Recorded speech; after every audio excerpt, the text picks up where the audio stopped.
New York city, new York state এবং federal পর্যায়ে মুসলিম কমিউনিটির অধিকার আদায়ে কাজ করে থাকে নিউ ইয়র্কের বাংলাদেশি আমেরিকান অ্যাডভোকেসি গ্রুপ।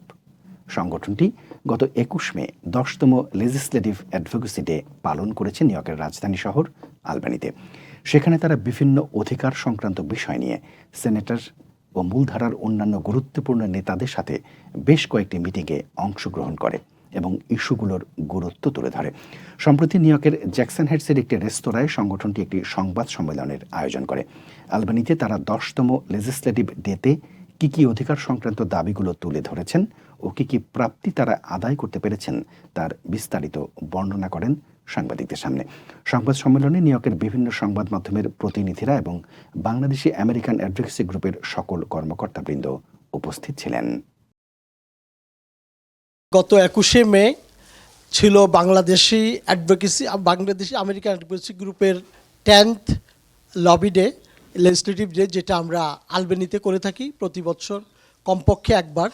এবং সেদিন আমরা নিউ ইয়র্ক সিটি থেকে এবং আলবেনি থেকে প্রায় ১৫০ জনের বেশি লেজিসলেটর পার্টিসিপেন্ট আমরা সেদিন অংশগ্রহণ করি এবং 55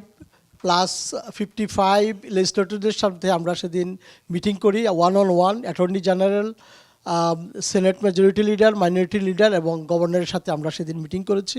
আমাদের সেদিনে আমরা যে সব মিলে 4টা বিল আর 6টা আমরা প্রপোজাল নিয়ে গেছিলাম।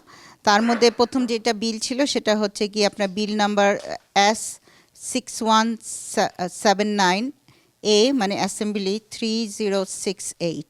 এটা হচ্ছে মুসলিম ঈদ হলিডে, এটা রেকগনাইজ করার জন্য পুরা নিউ ইয়র্ক স্টেটে। তারপরে যেটা ছিল সেটা বিলটা ছিল যে হালাল এবং কোশার ফুডের, আর সেই বিল নাম্বারটা হচ্ছে গিয়ে মানে সেনেটে 6388A, আর অ্যাসেম্বলিটা হচ্ছে গিয়ে 3927।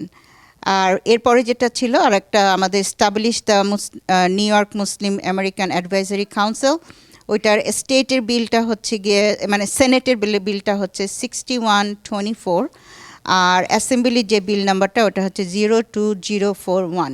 আর এরপরে আরেকটা যেটা সেটা প্রপোজাল, সেটা ছিল হচ্ছে গিয়ে combating the anti Palestinian and racism and Islamophobia in college campuses and safeguarding the right and safety of the student on New York college campuses. আর এরপরে আমাদের আরেকটা বিল যেটা ছিল সেটা ছিল হচ্ছে গিয়ে অল্টারনেটিভ ফাইন্যান্স ইনভেস্টমেন্ট বন্ডস, যেটা হচ্ছে গিয়ে ইন্টারেস্ট ফ্রি বন্ড।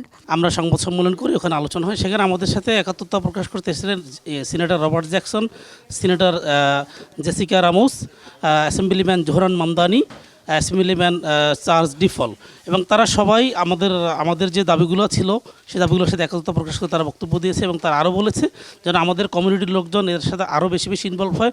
যত বেশি কমিউনিটির লোকজন এখানে আসবে তত বেশি তাদের আমাদের দাবি দেওয়ার পক্ষে। আমাদের দাবি ছিল যাতে আমাদের নিউ ইয়র্ক সিটিতে আমাদের 108টা স্কুলে হালাল ফুড দেওয়া হচ্ছে, আমরা চাই আমাদের স্টেট ওয়াইড যেন হালাল ফুডটা আমরা পাই, এটাই আমাদের একটা দাবি ছিল।